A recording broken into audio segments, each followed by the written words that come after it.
Members of the jury, you understand that it becomes the duty of the court to instruct you on the law applicable to the facts in the case. That is the manner in which all cases are disposed of where a trial is had before a court and a jury.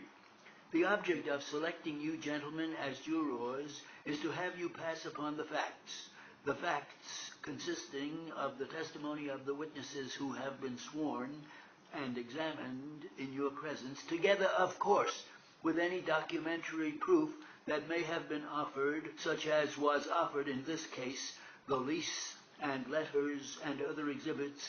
But in passing upon these facts, you must be guided by the instructions that you receive from the court on the law. Now, I mention that to you particularly because of what transpired during the trial. The trial is really divided into two parts. There is what we call the plaintiff's side of the case and the defendant's side. Now, at the close of the plaintiff's side of the case, the attorney for the defendants moved to dismiss the complaint. That motion being granted would mean that the action would then and there terminate. That motion was made predicated upon the theory advanced by the defendant's attorney that the plaintiffs had failed to establish a cause of action. Now, you recall that when that motion was made prior to recess, quite a discussion was had between the court and counsel at that time. And that, I may say, was due to what the court considered was a difficult and intricate question of law which presented itself. I want to say to you this, that you should not be influenced in your consideration of the facts by any conversation that took place at the time. If the court during that discussion gave an expression of opinion concerning any of the facts in this case, and you allowed that to impress itself upon you, you would be doing the parties to this controversy an injustice, because you can readily see how applicable that is when you bear in mind what I said to you at the outset, that you had to pass upon the facts, but take the law from the court. At that time, the court denied counsel's motion and refused to dismiss the complaint. That does not mean that the court is of the opinion that the plaintiffs are entitled to recover.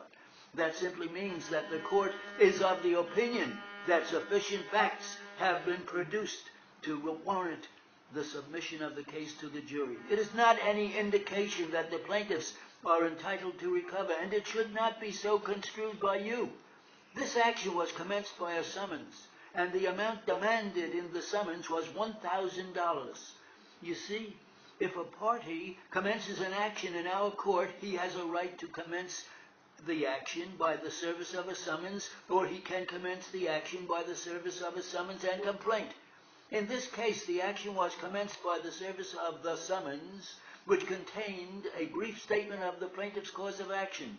And then the issue is finally reached for trial by the defendants interposing an answer, and in that manner the case is brought on to trial. But previous to the action being reached for trial, the plaintiffs were obliged to file what we call a bill of particulars. That is required of the plaintiffs in order that the defendants may be advised in detail of the plaintiff's alleged claim.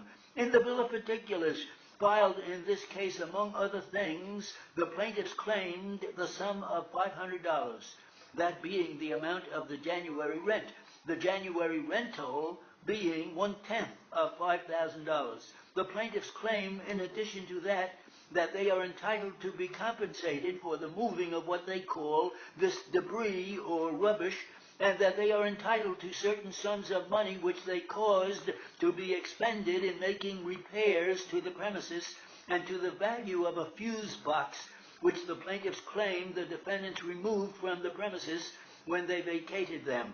Now, as someone of the counsel stated to you in his summation of the facts, it is true the defendants were obliged under the terms of their lease to surrender possession of those premises on the 31st day of January. That is an obligation that the defendants entered into.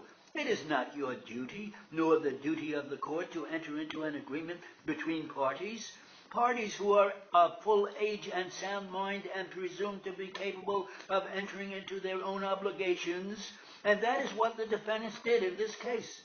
The defendants entered into an obligation